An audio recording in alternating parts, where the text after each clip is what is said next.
Do you want more success, more growth, more results? Then it's time for the Boundless Success Accelerator from the Modern Observer Group.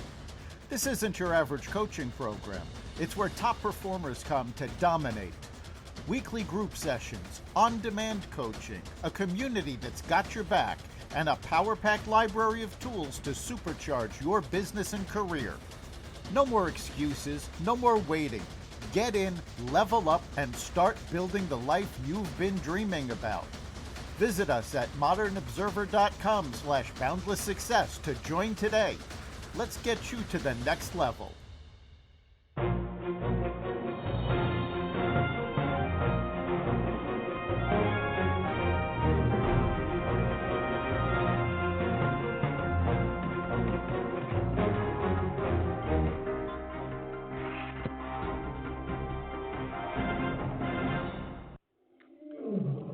Welcome to another edition of Carnivore Bites. I'm your host, Jeff Sherman, along with Dr. Eric E. Lopkin. And, unfortunately, we really don't have a lot to talk about, so maybe we'll just end this podcast right now. No, anyway, I'm going to throw it out to you. Some initial observations from the good doctor. Yeah, this was an amazing election day. I mean, essentially, the United States citizens got together and collectively said, Kamala Harris, you're fired. Yeah, and I also think it was a middle finger to the establishment. And I also like this, your comments, please. It was a huge rebuff, I'll use that word, to legacy media. In fact, there's some memos that came out that saying basically if Trump wins, that means, I'm paraphrasing, that they're not listening to us. I think it's a huge wake-up call for them. Yeah, that's not a memo. Jeff Bezos actually wrote that in a Washington Post op-ed. And he said point blank, if Trump wins this election, it is the end of the mainstream media because it shows we have no influence anymore. And the fact of the matter is there's a good reason that they don't have influence, because they've been spreading misinformation for so long that they're not trusted. And in fact, last night, I was watching a number of stations. Today, I actually turned on The View to see what they were saying. And Joy Reid. Well, you can lose your doctor status. Some more exposure with that level of intelligence. You could be like looking at crayon books. I had to limit my exposure to it. Within 10 minutes, I'm like, okay, if I don't shut this off, my brain might explode. But so what did they say? Joy Reid on MSNBC did this. Joy Behar and Sunny on The View both did this.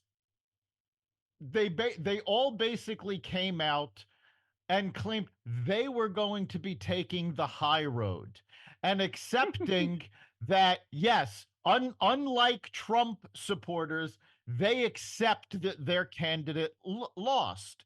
And then as soon as they said that, they doubled down on the lies and the insults that got them into this mess in the first place. Yes, I think that's extremely interesting. And I also think, I think it's actually, I don't know, you tell me about this. I think it's a fascinating concept and one that's kind of hard to put my arms around. But is there going to be a reformation at legacy media, or are they going to double down? And let me just, before I let you go on that one, I was watching it last night, late hours. MSNBC, even though, first of all, they didn't declare it. 266 or 266, yeah. And so they couldn't bring themselves to doing that. That's reminiscent of 2016. But they still were talking about the crap about, like, and they had this elitist saying that, basically, that they just don't understand how great we are. I'm not sure they really get it. Some of them don't. There will be some reformation. And in fact, that was the topic of Jeff Bezos's op-ed, how he is going to start to reform the Washington Post. And you actually had on that news a number of Post staffers, ultra liberals, quit the paper because they don't want to print the facts. They want to print their point of view. Well, let me ask you a question. That's not really a well thought out situation because the demand for journalists is not exactly the same for IT professionals or artificial AI people. And basically, it's almost zero. Not a good Yeah, idea to quit your it's job. no, it's not a good idea to quit your job in this, especially in this sort of an environment when you've been printing or reporting things, depending on what your medium is, that people know aren't true. And this was never more obvious than this past weekend when all of a sudden the media started talking about Kamala Harris's momentum. And there were new polls that were coming out showing Harris She can was going win to in win a Iowa. yeah, Iowa. Iowa. not I think just she lost not it by 20 points. not just win Iowa, she was going to win in a landslide. And obviously, this never materialized. Not only did Trump win the electoral vote, which was expected by many of us, he won the popular vote and he Well, won it before in you a go on to that, landslide. yes, isn't, let's talk. Well, I want you to give your insight. I think that's monumental, even, which I still think that they will get the House barely. That's my assessment because I've been looking at it pretty constantly. Even if they don't get the House, popular and electoral landslide, you'd have to call it that. I'm sorry, if I'm a Democrat, I don't think I'm just going to get the marching orders from Jeffries. I think it does give him a mandate. Well, Jeffries essentially has no power now, even if the Democrats take the That's what I'm House. saying. Yes. Um, Yep. and you're already seeing it because the Department of Justice today started taking steps to unravel all of the Trump federal lawsuits. They're gone. And wait a second. Yes. Chris Wallace said that again last night, late into the night, and he's no Trump fan. He basically that ship has sailed. It's over. Goodbye. Yes. Even if Fannie Willis got reelected, later, dude. It ain't gonna happen. Well, the Georgia case is still going forward, and the New York case where Trump was convicted of fraud on made up charges, those two are not under the control of the Department of Justice. So those two are still going to have to go forward in some shape of form. We don't know what that's going to look like. But I think they're done. The fact I got your point. Your point is well stated, but they're nothing burgers. No one has. Yeah. They can't accomplish anything. They were nothing burgers when they were, going full steam ahead. But the objective was to derail his campaign. Since that's no longer the case, I think the public has no appetite for it. I even think the media, how do you like that, has no appetite for it. It's like, having a party in the middle of the desert, no one's showing up. That is the case at this point. And that's the reason the DOJ is pulling out of these cases, and it showcases the fact that the only point for these was to derail the campaign. When they failed in that, all right, well, now we can. I mean, they didn't have to unravel these cases. They could have left it, and the Trump DOJ could have taken care of that. The fact that they're doing it now shows that the only reason for it was lawfare to try to derail the Trump campaign, and it very clearly backfired. Mm-hmm. Yeah, I agree. Yes. I think that The cases are gone. I think that I think right now that as far as the media, I think that it was a huge wake up call for them, and I think there'll be some. I think CNN, in my opinion, got the message. MSNBC, no, they're incapable of doing that. But I also think it's the whole thing that there's a degree of irrelevancy, meaning that um, that that they're not as influential. They're not even as influential as they were in 2016. You know, the Russia hoax. No one's listening to them. They've cried wolf too often, and I don't think it has any. There's no there there. How do you like that? Yeah, it really is a case of the boy who cried wolf. It started with the Russia hoax, but they kept saying, I mean, even now, today on The View, Joy Behar said, well, according to the ABC News polling data, the most important issue that they found was democracy. And yet people turned out for Trump. And she said, well, how can you do that when he said he's going to be a dictator on day one? Now, everybody knows he never said that. The entire quote was taken out of context by the mainstream media, but now you've got X, you've got Rumble, and you've got these online media, Joe Rogan, podcasts like ours, where we're calling this out, where people can actually listen and go online and find the real facts.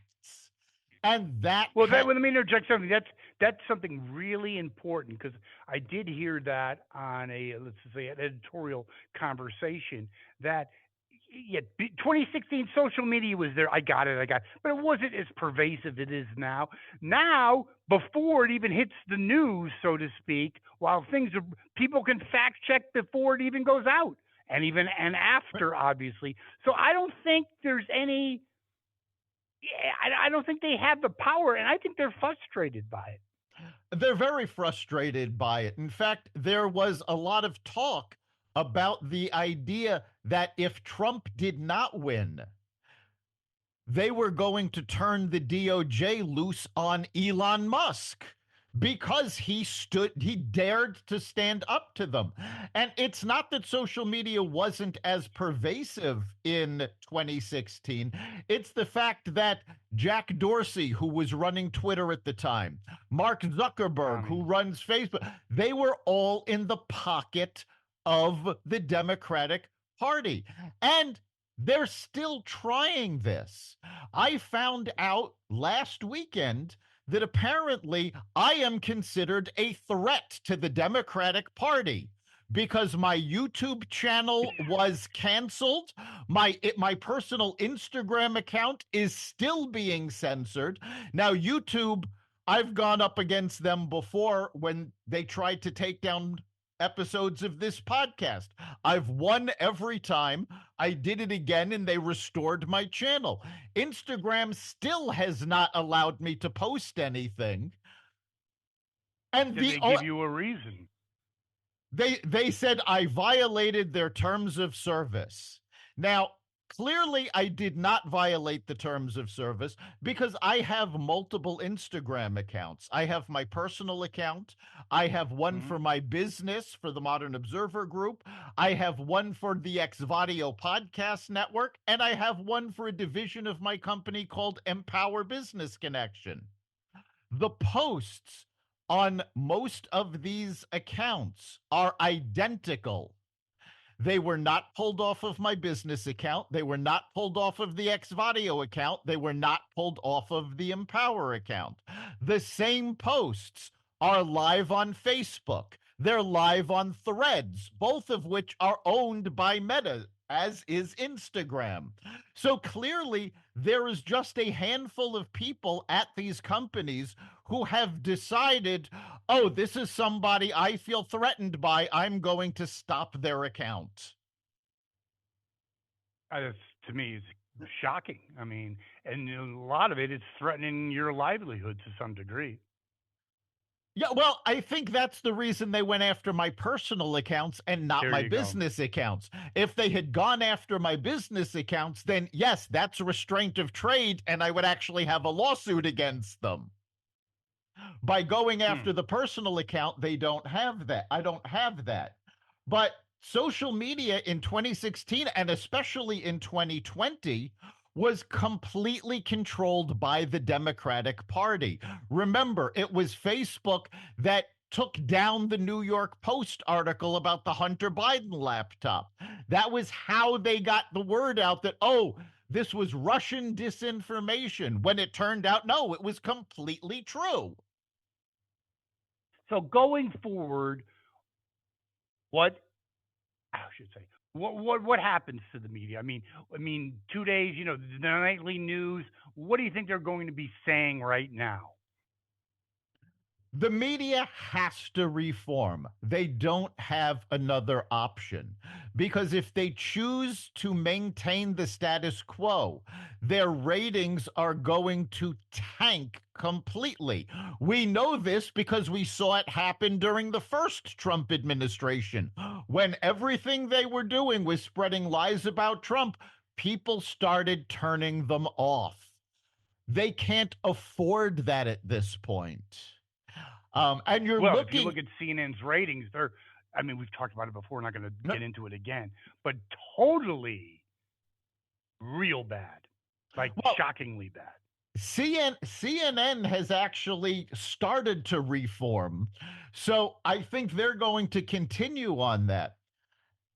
MSNBC and NBC, Hopeless.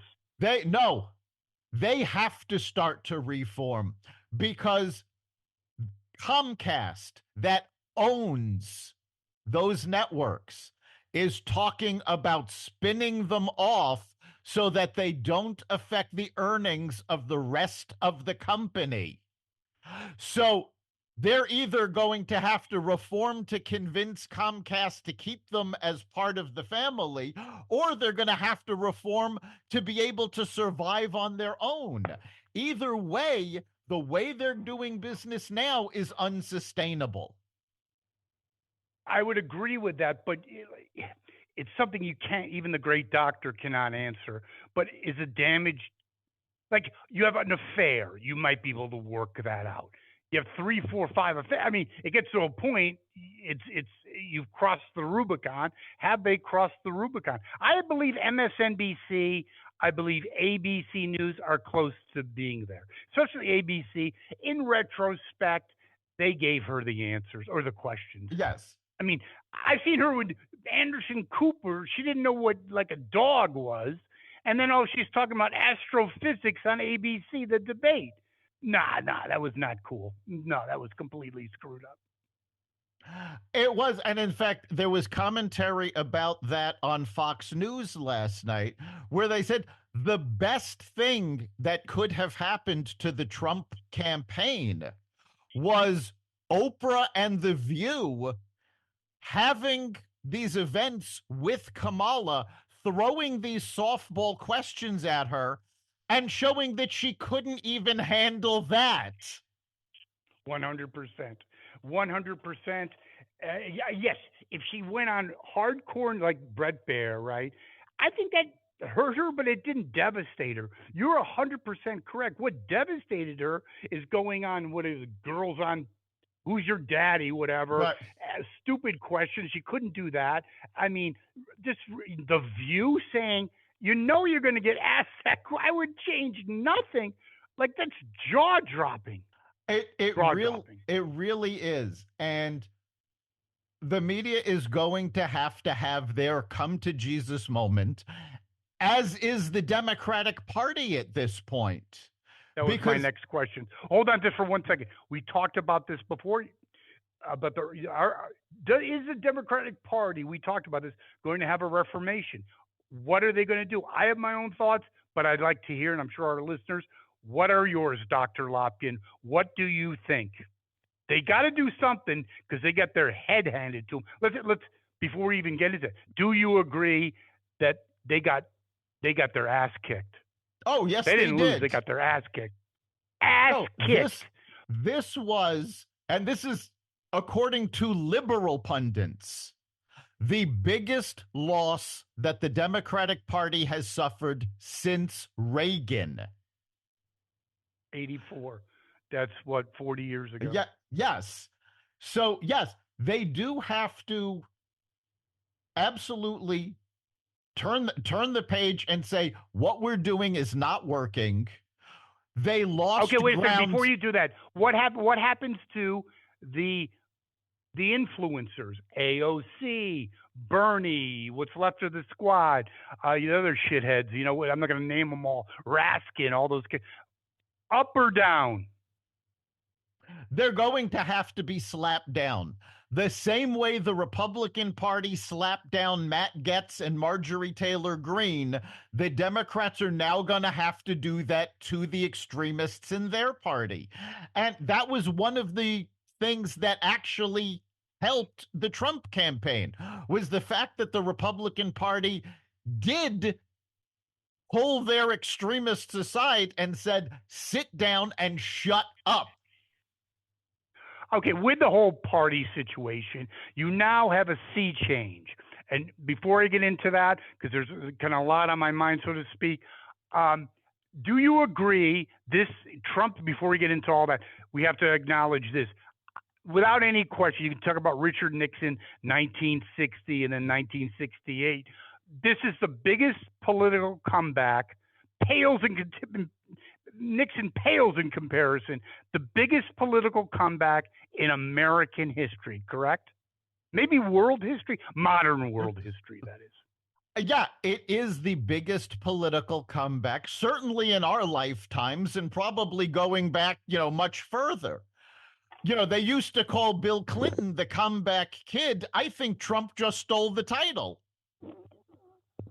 Yeah, but that was a title. When he lost a couple primaries. You're talking about someone that lost an election. Was basically, you look at 2 years ago, especially after the midterms, he was in Shitsville. Yes, Gone. And not only that, the Republicans suffered in 2022. Trump lost the election in 2020. He was indicted, what was it, a total of 60 times? People lost count, who knows? Yeah. You need a calculator. It honestly looked like there was nothing he was going to be able to do about this. The thing is, he never gave up. And that was the one thing the Democrats did not count on with him. They expected him to toss in the towel and say, look, I don't need to deal with it. I can retire. I don't have to keep fighting. But he kept fighting, and the Democratic platform fell apart. The lawfare fell apart. And in fact, there were 4 basic mistakes that the Democrats made that the Republicans were able to take advantage of in this campaign. That is what cost the Democrats the election. The first of them is the issues. If you look at the Harris and Trump campaigns, Trump was hammering inflation. Trump was hammering the border. Trump was hammering the economy. It was all about issues, and not just any issues, the issues that the voters were saying mattered to them the most. The only issue that Harris ever hit was abortion. And in fact, many states put abortion referendums on the ballot to protect the right to have an abortion in order to draw Democratic voters out.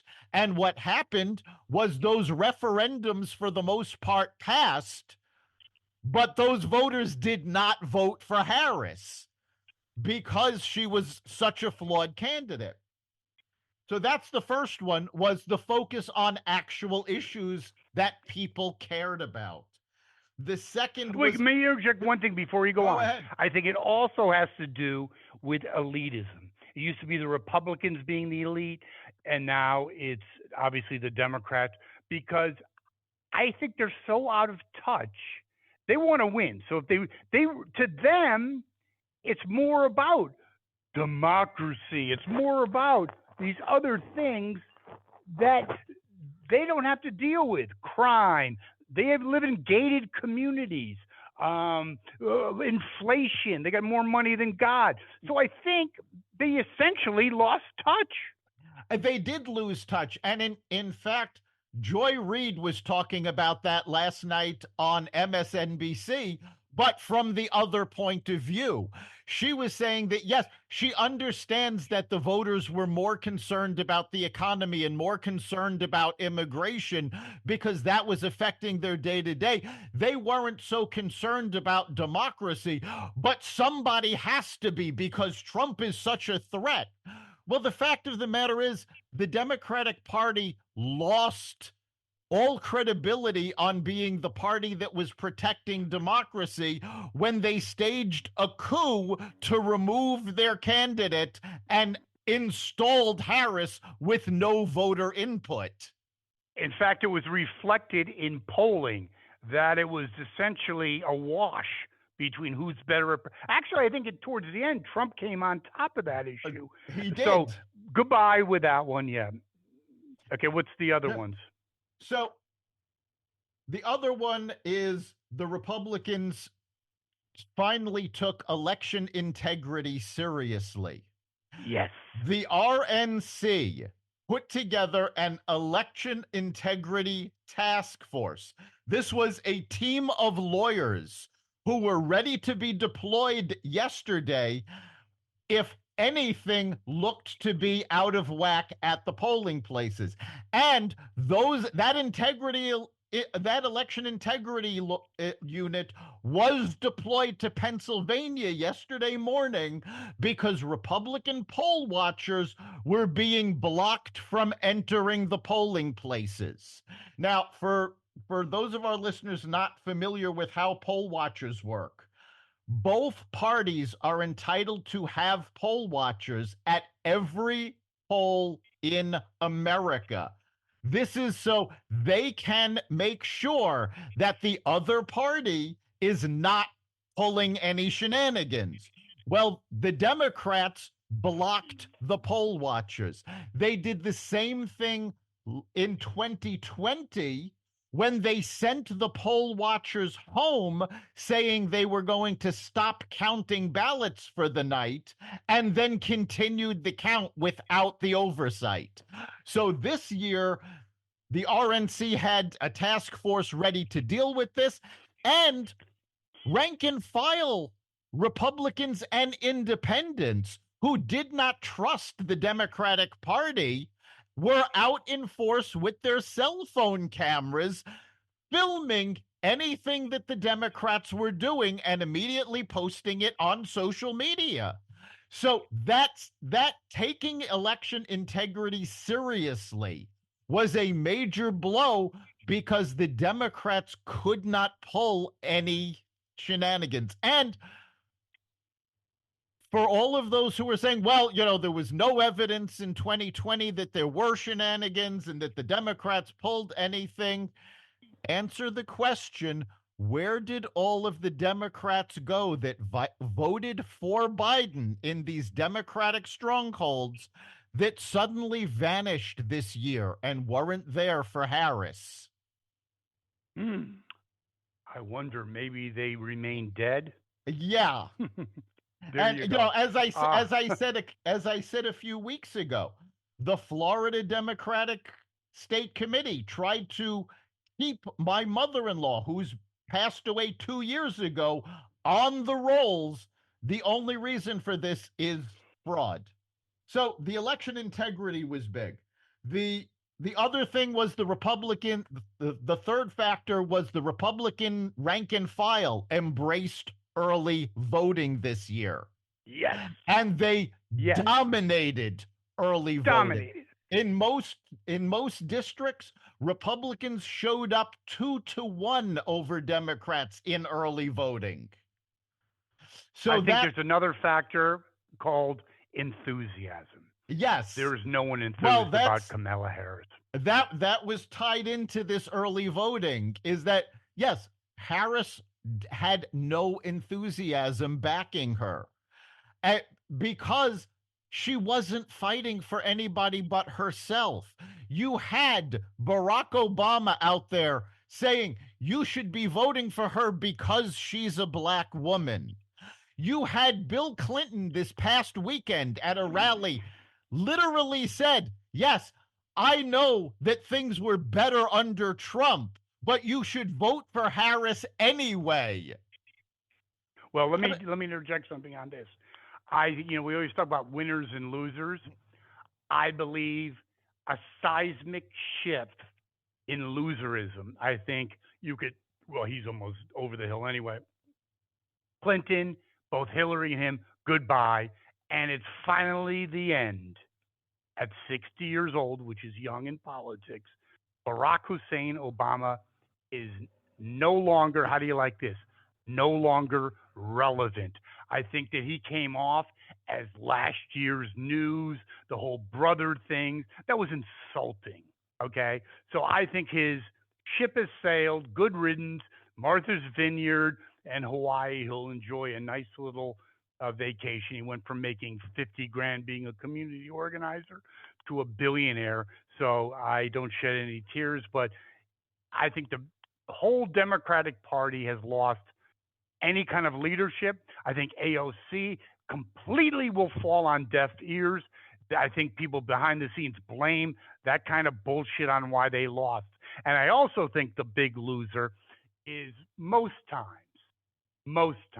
99% of the time, you lose an election, you are revered for your stances, what you did. You might get a talk show. You might get an editorial.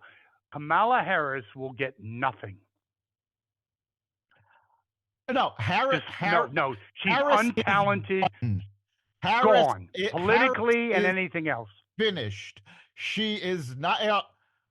She may get a book deal because they'll hire somebody else to write it, I but would give you that. Yes, I'll give you that. you No know, talk shows she's because she's she's incapable.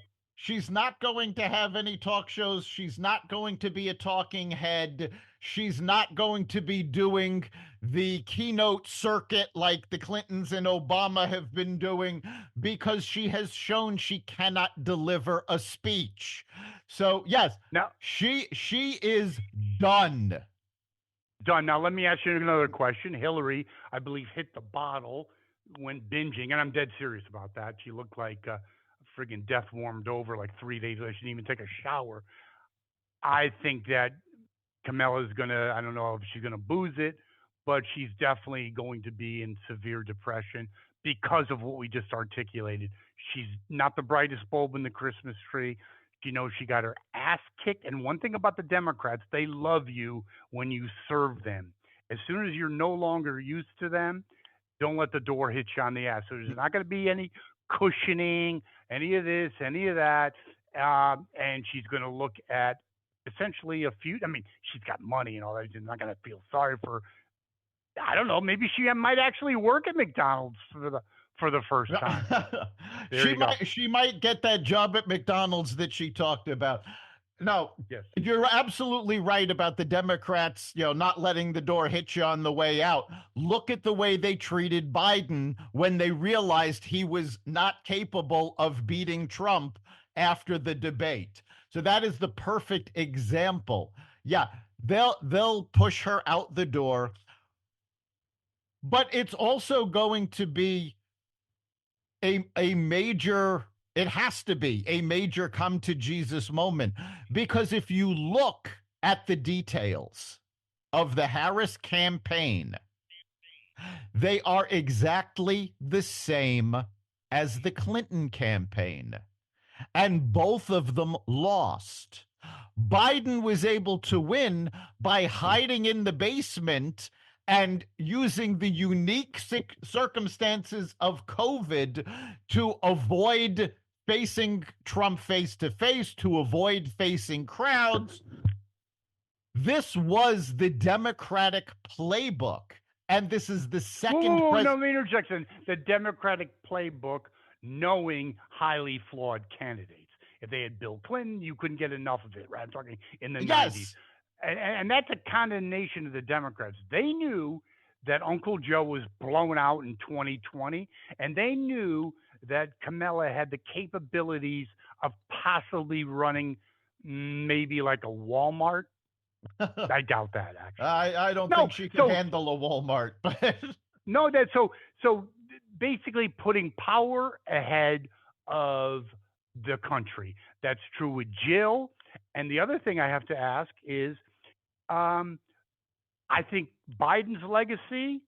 You know, when Pelosi said Mount Rushmore, she was probably drunk. yep. I don't think she's a boozer as well. But anyway, his legacy is later, like electrocuted, like gone. And so is Pelosi's, because she was the mastermind, along with Barack, of the coup. They might have been better off with Uncle Joe. No. Biden's legacy is done for. He's going to be remembered as a feeble old man that couldn't cross the finish line. Obama's legacy is done. He's going to be remembered as the first African American president who did not actually accomplish any lasting effects. Pelosi, None. I don't even think she's going to have a legacy. 20 years from now, nobody's going to know her name. 100%. And my final question, Dr. Lopkin. Throughout history, you look at the 1950s dominated by Republicans, Eisenhower, 60s dominated until 68, but that's a long time, by the Democrats, okay? Each of those parties, when they were pushed out, I'm talking about the Republicans in the 60s, and then in the 70s when they were really pushed out until Reagan, you have your moments in the woods, so to speak, okay? Like Moses, roaming the desert. How extended of I think it's going to be an extended period of time for the Democrats, because they don't have a strong bench. You can't just cheat. Like, if they had to tweak a message, fine, I'll give them 2 years. But they are so out of touch, and that's just not my opinion. I mean, they were running against a very unpopular former president, okay? A lot of people had things about him. They didn't really dig him, okay? And they got their head handed to them, because not about emotion, because their policies were awful. That's hard. That doesn't take 2 years to turn around. And look at the people in charge. AOC, I think Bernie's gone.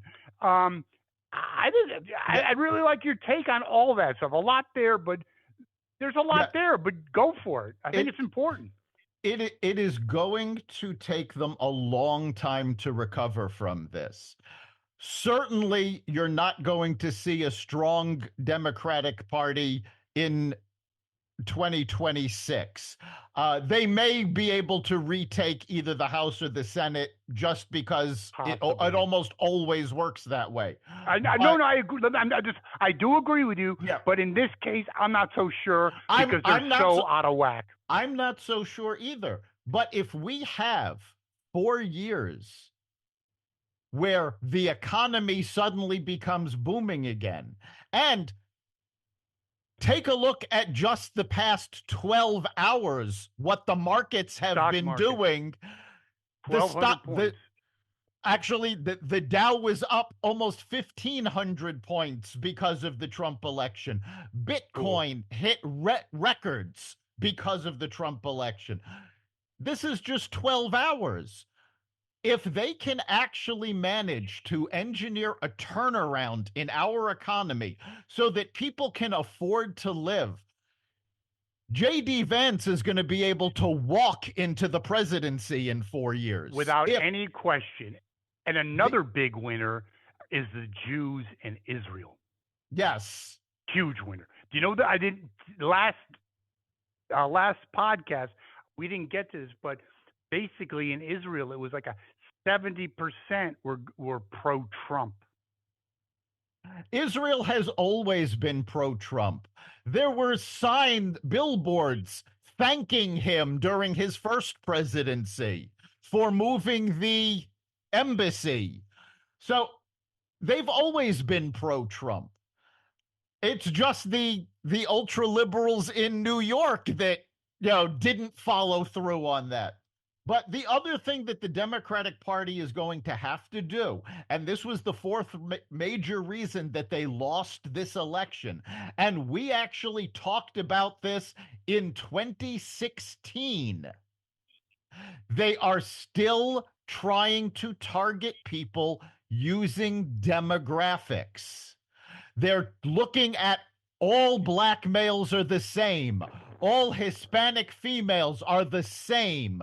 All white males are the same. And it doesn't work that way. The Trump campaign in 2016 used psychographics. They didn't do it so much in 2020, but they returned to that this year. And they But they targeted used issues, yes. Right. They targeted working class people because all working class people, whether they're Hispanic, white, black, male, female, deal with the same issues. So by targeting the issues that working class people, they said, forget about the elites. We don't care, the May I ask you Democrats. another question? I got that. We get that. You know what? I think the elites, the endorsements, the whatever Clooney's. I think that was another factor for disrailing her campaign. I don't think that helped at all. No, they were parading out celebrities. Mark To, Cuban, to, another one that went to that in, took down to the in, went down the shitter in that one. Go ahead.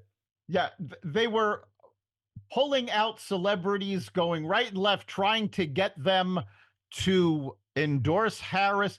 There was one thing that came out. I don't know if it is true or not. Hopefully, once Trump takes office, he will actually be able to reveal whether or not this was true. But there was several stories that the Democrats went to all of the people that were on the list of P. Diddy's parties and told them, you are going to endorse Kamala Harris or we are going to release your name. Guess what? Those names are going to be released anyway. Yeah, I think at this point Trump is probably going to release all the names. He's already said he's going to release the names of the people in the Epstein case, which the Democrats have been sitting on. And I think you're going to see an awful lot of Obama supporters, Clinton supporters, Harris supporters on these lists, which is why they didn't come out. I would agree with that. I think that's quite interesting. And I want to kind of close on this. Trump was a babe in the woods. I actually didn't even think he really believed the swamp. It was just a good talking point. I think he's going to be a much wiser and sharper Trump in 2024. And as a caveat to that, in some ways, even though it caused tremendous damage, it might have been the greatest thing for Donald Trump and the Republican Party to have the juxtapose of 2016 to 2020 to give people a very capsulated vision of what both parties are all about. What do you think? Actually, I think it had less to do with showing what the Republican Party is all about. The Republican Party really reinvented itself in this campaign, reaching out to more minority groups, reaching out to the working class. So the Republican Party redefined itself during this campaign.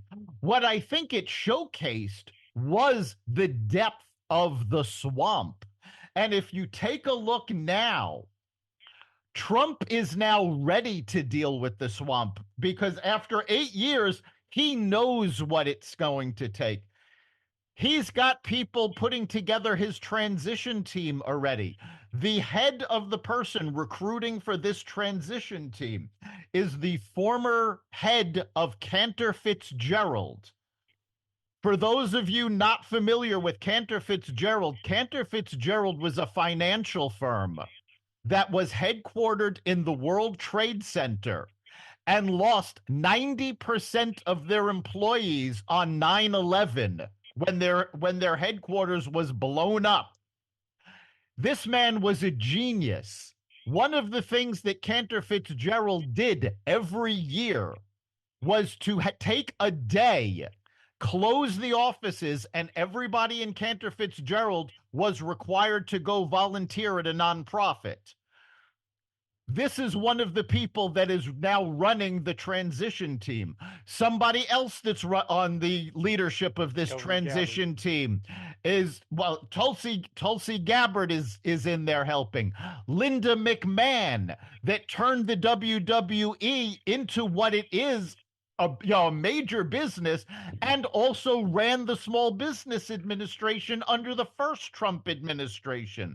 You have Elon Musk. You've got Vivek Ramaswamy. You've got RFK Jr. And Trump said point blank in his speech last night, RFK Jr. is going to be a part of this administration, probably head of the FDA, because he is going to make America healthy again. I think this is an amazing time. And again, we definitely agree. The greatest political turnaround in American and maybe modern world history. And I believe, even if, and it's still even, I mean, there's still a very good chance that the Republicans keep the House, even if they don't by a slim minority. I think he still has an agenda. And I think any bullshit pushback from Jeffries and the rest of these clowns will fall on deaf ears. I think it will fall on deaf ears if the Republicans don't keep the House.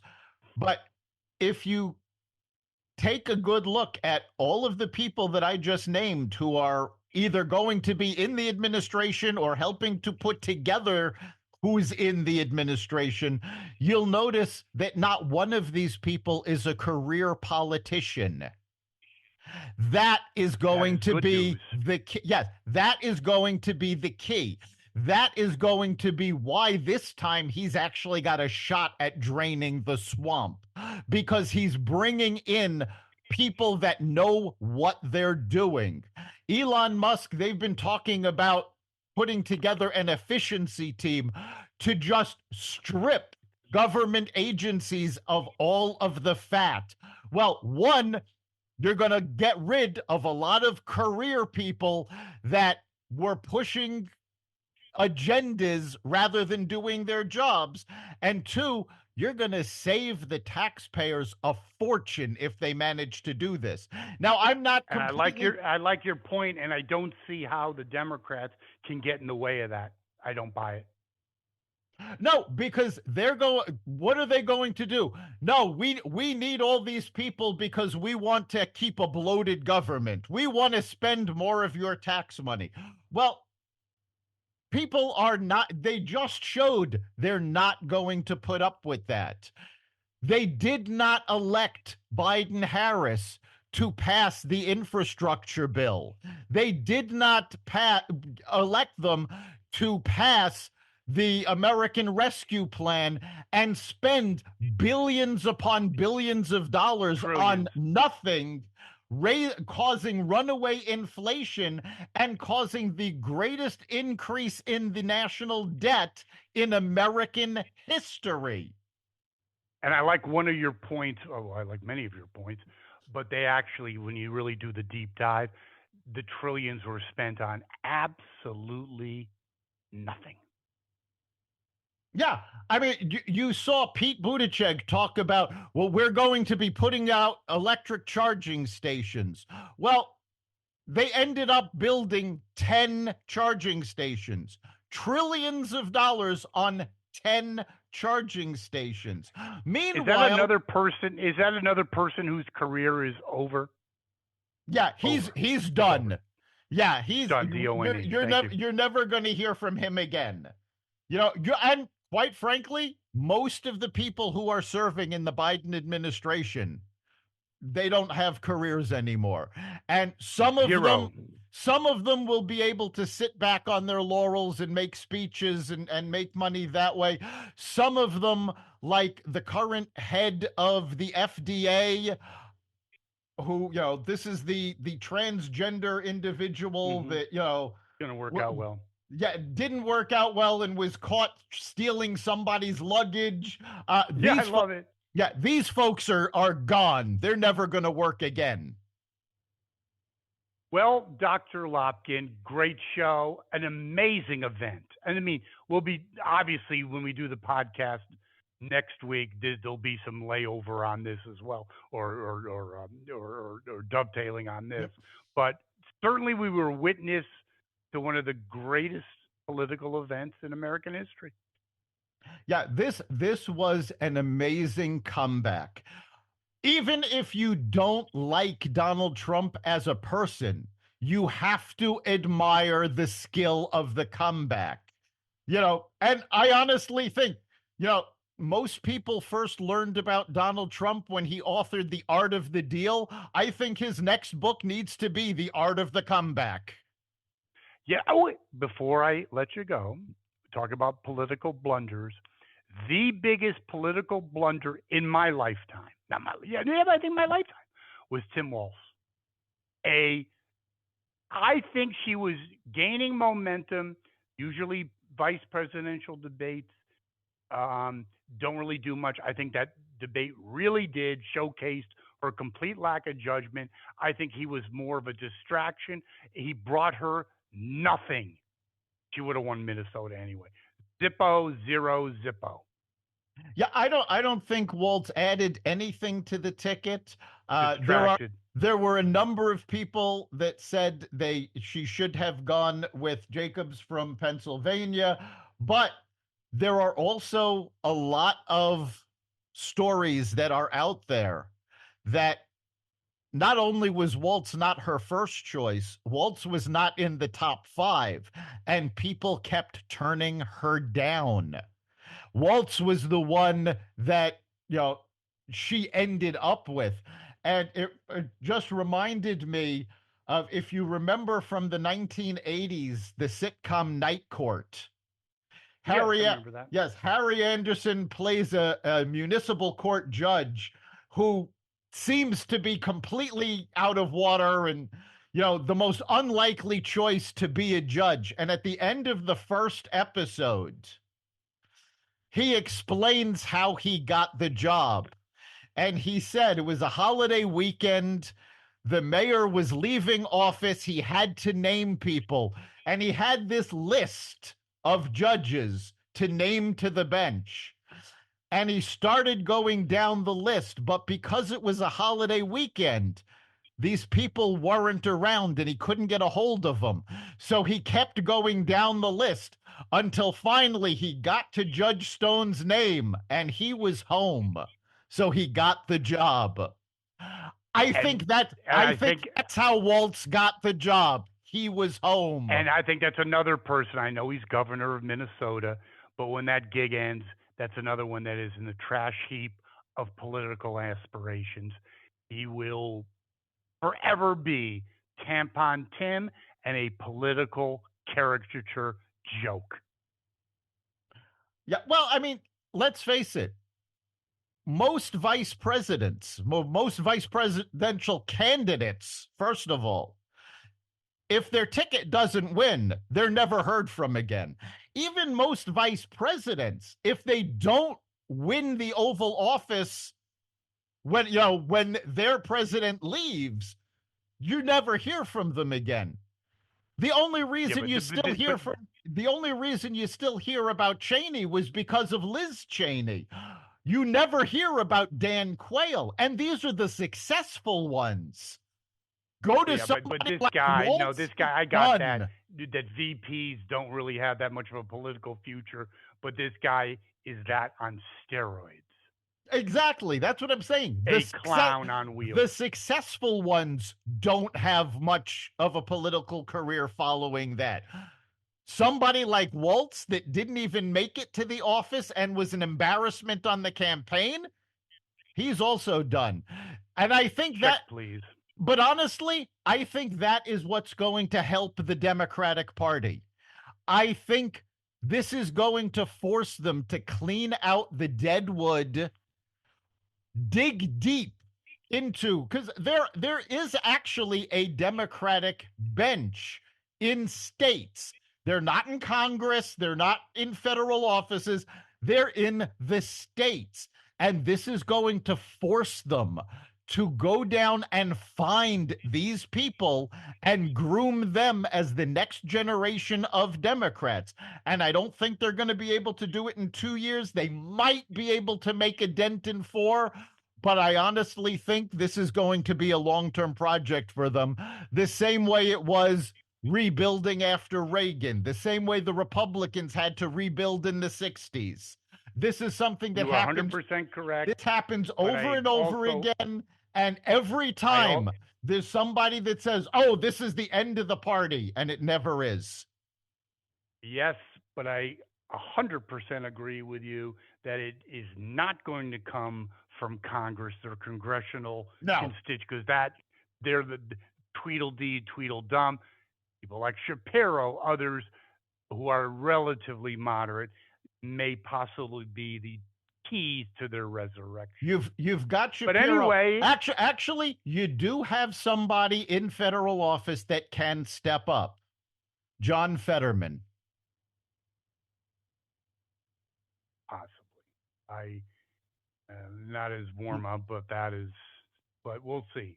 Well, compared to the rest of the bench, he's a Mensa candidate. You know, he's a rock. Now that there's no argument. He's a rock star compared to the rest of them. So there is I would not argue with you. There is a good possibility that he is going to be the driving force behind reforming the Democratic Party. And I would 100% agree with you.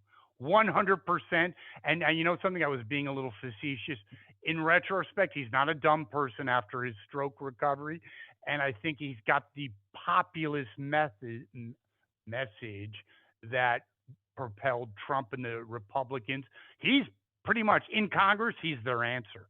Yes. Not AOC. If they go down, they double down on AOC, it's called game over. If they double down on the squad and the progressive left, they're going to be done for 12 years.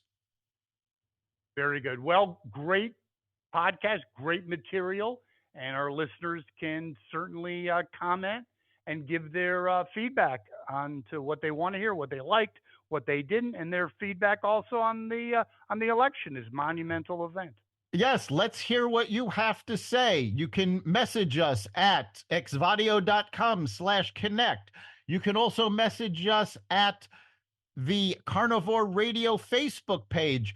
And now you can comment on the podcasts directly at the new XVadio YouTube channel and the XVadio Rumble channel. So we've got more ways that we'd love to hear from you. And of course, you can catch every episode of Carnivore Bites at xvadio.com, the Carnivore Radio website, the Apple Podcasts app, YouTube, Rumble, Spotify, iHeartRadio, Audible, Amazon Music, and other platforms that respect freedom of speech. Great show as always, Dr. Lopkin, and we'll get together next week. We'll see you then.